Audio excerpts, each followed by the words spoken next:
Welcome everybody, episode 66 of the Barriques Coffee, Wine, and Food Show. We're here in our basement studio and going to talk to you today about a bunch of wine. We're going to do a little throwback for a tasting we did on the greatest day in the year, March 5th. Took a little trip to New Zealand with Steve Bird. We're going to go back and revisit some of his some of that event actually, and a couple of his wines. We've got a new sub $30 bourbon, which is kind of a rarity, and especially another one of these allocated, can't get enough of type of products. Wine from France, a classic sort of Bordeaux blend that will fit any budget.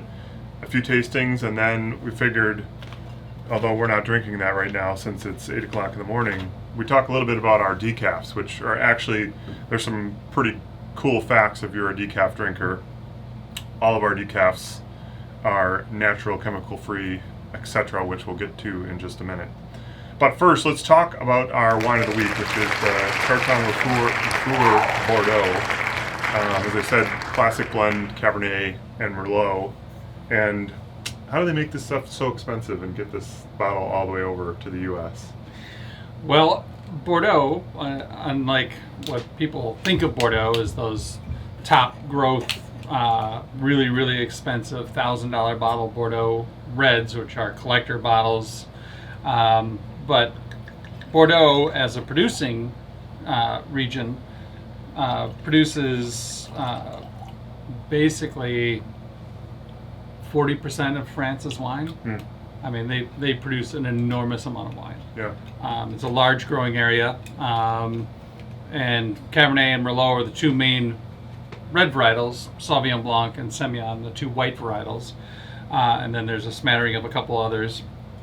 And Bordeaux, inexpensive Bordeaux, is still one of the best value wines out there, internationally. I mean, you can take any comparable wine, and the French Bordeaux in the inexpensive end is so much more texture and depth and flavor than you normally see. And these guys, I don't know if you looked at their history, it's crazy. Mm-hmm. They were early shippers, world traders, and they were moving spices and things from the West Indies, and moving wine from Bordeaux up to London and abroad, and it's pretty crazy. Imagine the shipping delays back then. Yeah. I mean, this is 300 years ago or so. Yeah. Yeah, I mean, so this wine, since we talked about it being such a value, typically would sit on our shelf at $10.99. So right there, I mean, and you just wouldn't find something that tastes like this. I mean, it's got spice. It's got, nice tannin and dryness, and loads of black fruit, little sweet cherry in there.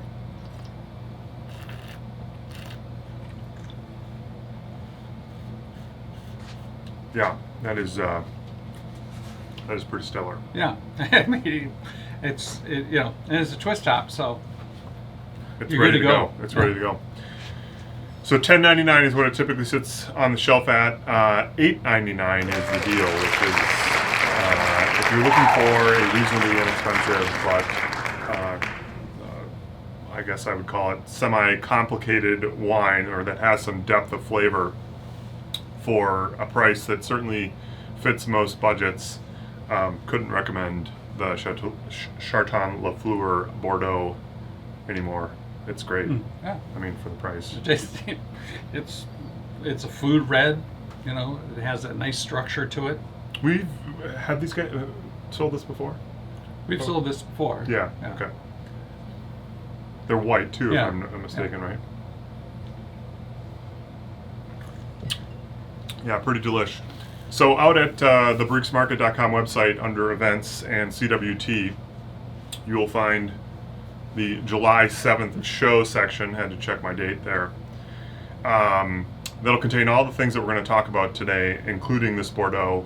And again, the deal, regularly $10.99 down to $8.99 for a limited time until now. I think there's a fair amount of this probably in the market, but and I believe it's basically everywhere but University and Atwood, if I'm not mistaken. Okay, speaking of good deals, so our decaf coffees, we've got our Downshift decaf, which is kind of our main decaf coffee blend. All the decaf beans that we use are water processed decafs, either Swiss or mountain water process.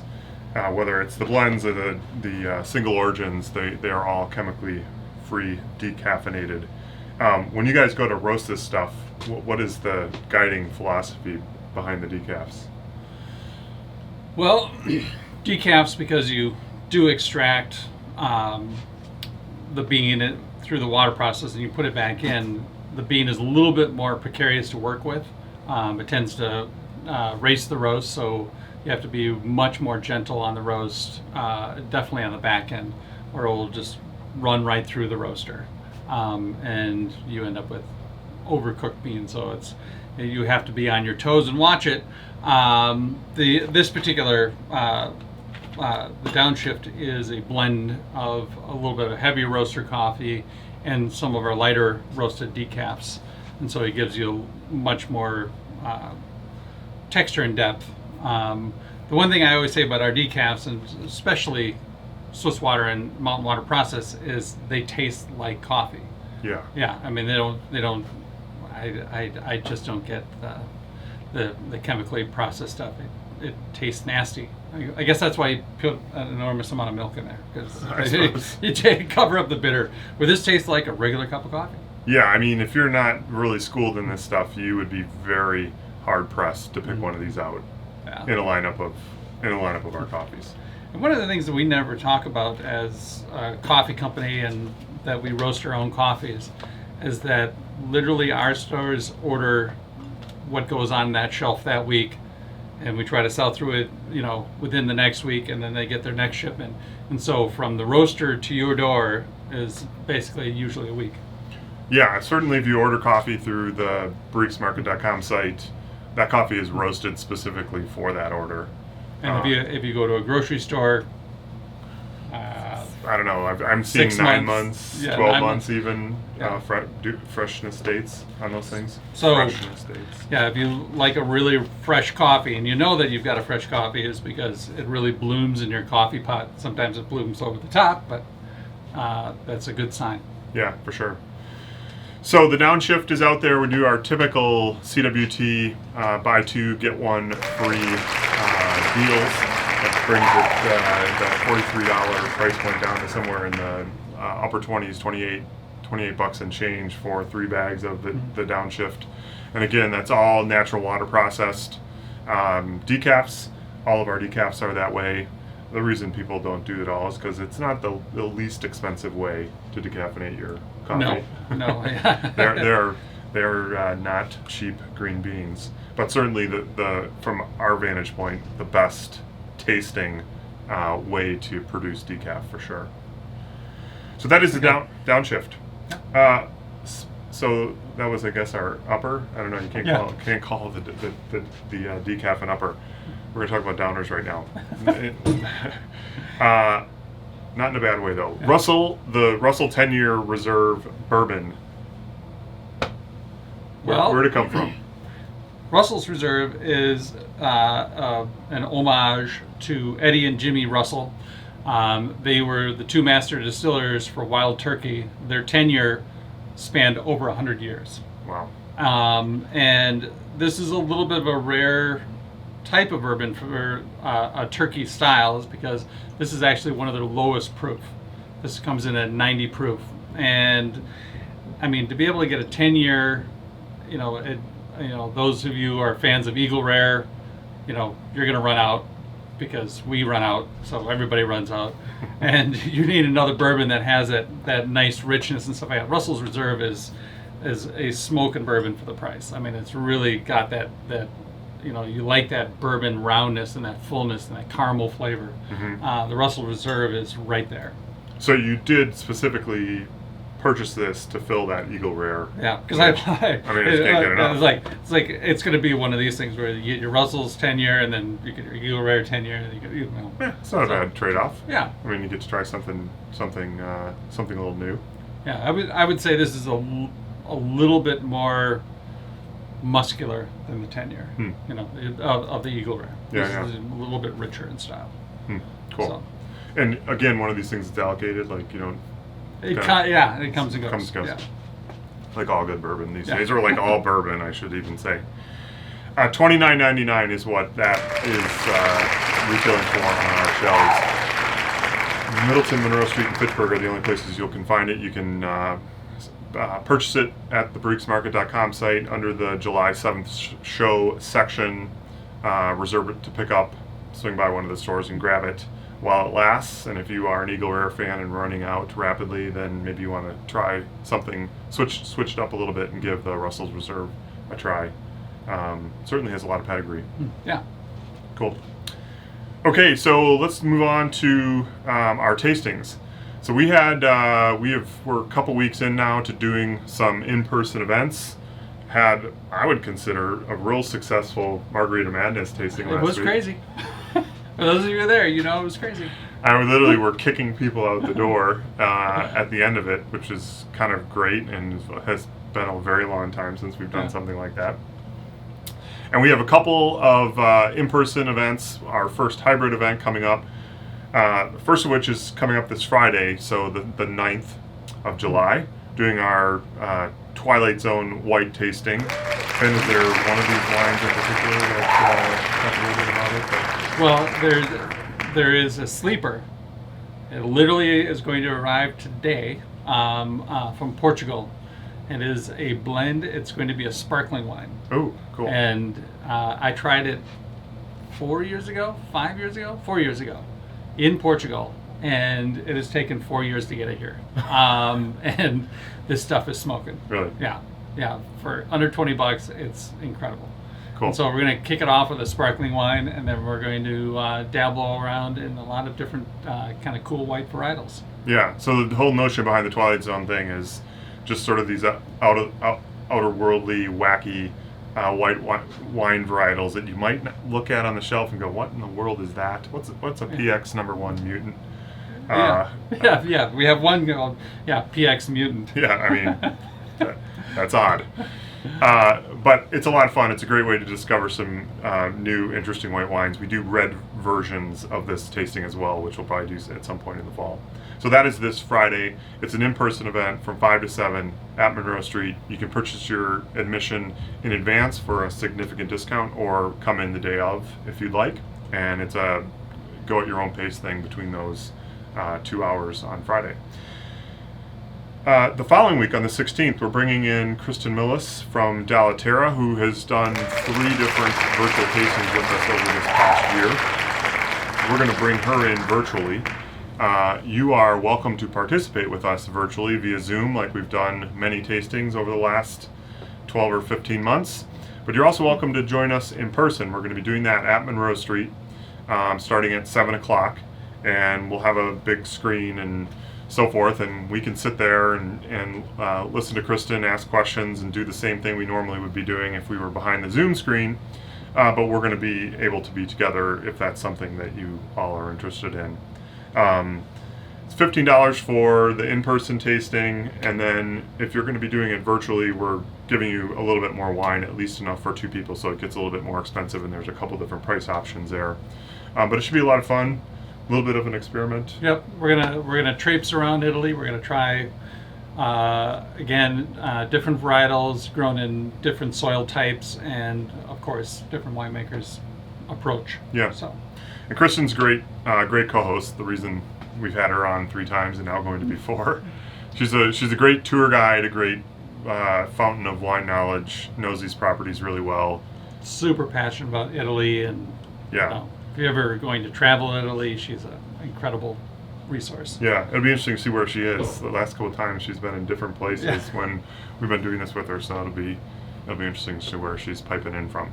But that is the 16th, so there's a kind of in-person portion to that, and there's a or an option for that, and obviously the virtual option, take your pick and do a little bit of experimenting with this. The following week, going back, we're going to zoom out to Middleton from 5 to 7, and we're going to do a little Pinot Noir. This will be an all-in-person event for, I think I said from 5 to 7. And so hopefully you guys can join us for that. That will be out there, also available for sale at barriquesmarket.com under the July 7th show section.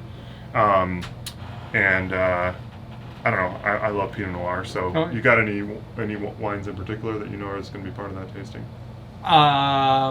Well, we're going to have to go back and revisit one of our favorites from Oregon, the Forest, Underwood? No. Or, you tell me.